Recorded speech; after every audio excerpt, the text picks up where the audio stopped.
Subscribe now and press the bell icon.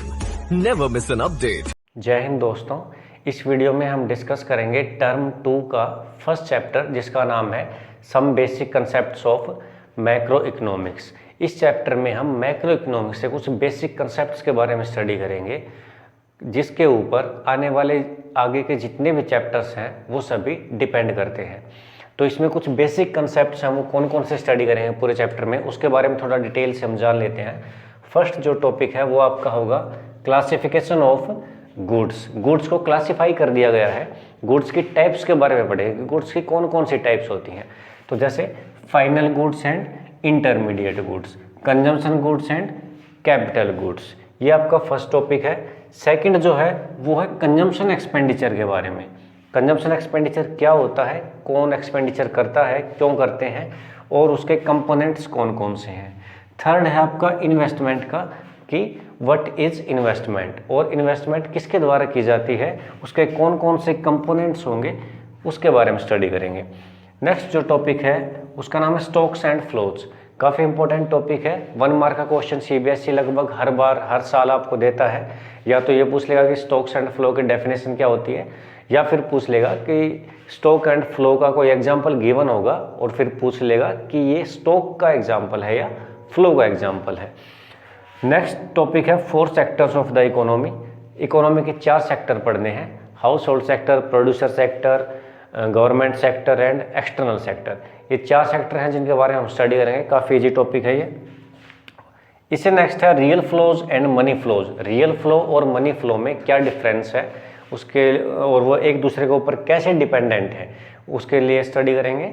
Last topic है circular flow of income. Income का flow कैसे होता है, पूरी इकोनॉमी में जो पैसा है वो कैसे घूमता रहता है, कैसे सर्कुलेट होता रहता है, उसके रिगार्डिंग स्टडी करेंगे। और ये टॉपिक जो आपका लास्ट टॉपिक है सर्कुलर फ्लो ऑफ इनकम, यही टॉपिक आपका नेक्स्ट चैप्टर बन जाएगा जिसका नाम है national income and related aggregates. तो ये जो लास्ट टॉपिक है ये आपका जुड़ा हुआ है किससे, national income and related aggregates से, जो काफ़ी इंपॉर्टेंट चैप्टर है जिसमें हम NNP, GDP at market price, GDP at factor cost, NDP at factor cost, ऐसी बहुत सारी टर्म्स हैं, रिलेटेड एग्रीगेट्स हैं बहुत सारे जिनके रिगार्डिंग हम स्टडी करेंगे। तो आज हम डिस्कस करेंगे इस वीडियो में final goods and intermediate goods के बारे में। इससे नेक्स्ट टॉपिक आपको नेक्स्ट वीडियो में मिलते रहेंगे, लेकिन इस वीडियो में हम केवल डिस्कस करेंगे final goods and intermediate goods. Study करते हैं फाइनल गुड्स और इंटरमीडिएट गुड्स में क्या डिफरेंस है उसके बारे में जानेंगे। सेपरेटली हम दोनों टॉपिक्स को पढ़ेंगे, फाइनल गुड्स की कैरेक्टरिस्टिक्स को अलग से पढ़ेंगे, इंटरमीडिएट गुड्स की कैरेक्टरिस्टिक्स को अलग से पढ़ेंगे। तो पहले फाइनल गुड्स के डेफिनेशन समझते हैं कि फाइनल गुड्स की कैरेक्टरिस्टिक्स कौन कौन सी होंगी। कैरेक्टरिस्टिक्स को पहचान कर हम ये अंदाज़ा लगा सकते हैं कि जो हमारे सामने गुड रखी हुई है वो फाइनल गुड कहलाएगी या फिर इंटरमीडिएट गुड कहलाएगी। फाइनल गुड्स की हम 2 कैरेक्टरिस्टिक्स पढ़ेंगे, जिसमें फर्स्ट है those goods which have crossed the boundary line of production. ऐसी वस्तुएं जिन्होंने प्रोडक्शन की बाउंड्री लाइन को क्रॉस कर दिया है। प्रोडक्शन की बाउंड्री लाइन को क्रॉस करने का क्या मतलब है, इसको हम एक एग्जांपल से समझते हैं। मान लीजिए कोई फैक्ट्री है और उस फैक्ट्री ने कोई बिस्किट बनाया है, ठीक है। अब उस बिस्किट बनाने में फैक्ट्री की कॉस्ट भी आई है और वो फैक्ट्री कुछ ना कुछ उस पैकेट के ऊपर प्रॉफिट भी कमाना चाहेगी। तो मानकर चलते हैं कि फैक्ट्री ने उस बिस्किट को 5 रुपये में होल सेलर को बेच दिया, ठीक है। और होलसेलर ने उस बिस्किट को रिटेलर के पास बेच दिया, कितने रुपए में, 6 रुपये में। इसने 1 रुपये क्यों बढ़ा दिया, क्योंकि जब ये फैक्ट्री के पास से बिस्किट का पैकेट लेकर आया तो उसकी ट्रांसपोर्टेशन कॉस्ट लगी है। जिस शॉप में उसने अपने इस बिस्किट को रखा है उस शॉप का वो रेंट भी देता है, उस शॉप में इलेक्ट्रिसिटी का भी खर्चा है और भी बहुत सारी कॉस्ट लगी हुई होती है, लेबर की भी कॉस्ट लगी हुई होती है। इसके साथ साथ जो होल सेलर है वो उस पैकेट के ऊपर कुछ ना कुछ प्रॉफिट भी अर्न करना चाहेगा, इसलिए होल सेलर ने 1 रुपये ऐड करके और उसने रिटेलर को वो बिस्किट का पैकेट कितने रुपए में दे दिया, 6 रुपये में दे दिया। ठीक इसी प्रोसीजर के हिसाब से रिटेलर जब बिस्किट का पैकेट लेकर आया है तो उसकी भी ट्रांसपोर्टेशन कॉस्ट लगी है और उसकी भी इलेक्ट्रिसिटी का खर्चा है या और कई तरह के खर्चे हैं, लेबर का खर्चा है, और इसके साथ साथ वो कुछ प्रॉफिट भी कमाना चाहता है। तो रिटेलर मतलब जो छोटे दुकानदार हैं, अब वो अपने सामान किसको बेचते हैं? कंज्यूमर को बेचते हैं। तो रिटेलर ने 1 रुपये और ऐड करके 7 रुपीज़ में वो बिस्किट का पैकेट किसको बेच दिया? एक कंज्यूमर को बेच दिया। ठीक है, अब कंज्यूमर ने जब वो बिस्किट का पैकेट खरीद लिया, उसके बाद कंज्यूमर उसका क्या करता है? उसको कंज्यूम करता है। ये बात आपको समझ में आ रही है? कंज्यूमर अब उस बिस्किट के पैकेट को किसी को बेचेगा नहीं। ठीक है, वो उसकी क्या हो गई? लास्ट स्टेज हो गई, जहां पर आकर वो उस बिस्किट के पैकेट को कंज्यूम कर लेता है। यहाँ पर हम कुछ स्टेज के बारे में बात करेंगे कि फैक्ट्री ने होलसेलर को बिस्किट का पैकेट बेचा 5 रुपये में, होलसेलर ने रिटेलर को बेचा 6 में, रिटेलर ने कंज्यूमर को बेच दिया 7 रुपये में। हर स्टेज के ऊपर कितने कितने की वैल्यू ऐड हो रही है? +1 की वैल्यू ऐड हो रही है। ठीक है, लेकिन जब ये लास्ट स्टेज के ऊपर आ जाता है, इस स्टेज के ऊपर, कंज्यूमर के ऊपर, उस समय के ऊपर कंज्यूमर उसको डायरेक्टली कंज्यूम करता है और 7 रुपये में कंज्यूमर उसको खरीद लेता है। उसके बाद उस पैकेट में कोई भी वैल्यू ऐड नहीं की जाती है, क्योंकि कंज्यूमर उसको क्या कर लिया? कंज्यूम कर लिया। ठीक है, तो इस एग्जाम्पल से हम समझ सकते हैं कि ये जो बिस्किट का पैकेट है, इसने प्रोडक्शन की बाउंड्री लाइन को लास्ट स्टेज में आकर क्रॉस कर दिया है। इससे पहले भी ये प्रोडक्शन की बाउंड्री लाइन में था, इससे पहले भी प्रोडक्शन की बाउंड्री लाइन में था और इससे पहले भी प्रोडक्शन की बाउंड्री लाइन में था, लेकिन लास्ट स्टेज के ऊपर आकर वो प्रोडक्शन की बाउंड्री लाइन से बाहर हो चुका है।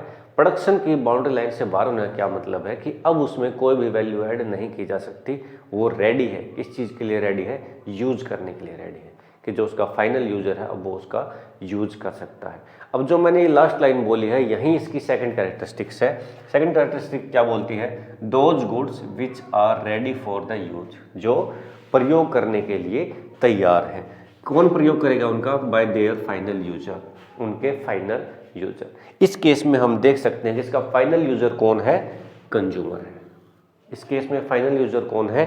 कंज्यूमर है। कुछ केसेस ऐसे भी होते हैं जिसमें फाइनल जो यूजर होगा वो कौन होगा? प्रोड्यूसर। कुछ केसेस में प्रोड्यूसर भी फाइनल यूजर होता है, जिसके बारे में हम आगे चर्चा करेंगे। तो हमने देख लिया कि फाइनल गुड्स की 2 कैरेक्टरिस्टिक्स। फर्स्ट कैरेक्टरिस्टिक क्या बोलती है? ऐसी वस्तुएं जो प्रोडक्शन की बाउंड्री लाइन को क्रॉस कर चुकी हैं। सेकंड कैरेक्टरिस्टिक क्या है? जो कि यूज करने के लिए रेडी हैं बाय देयर फाइनल यूजर, जिनको फाइनल यूजर यूज कर सकते हैं। अब यहाँ पर हमने जो ये टर्म पढ़ी है फाइनल यूजर, हमने देखा है कि फाइनल यूजर 2 हो सकते हैं, या तो कोई कंज्यूमर हो सकता है या कोई प्रोड्यूसर हो सकता है। तो फर्स्ट जो आपका केस है वो है कंज्यूमर, फाइनल यूजर कंज्यूमर हो सकता है।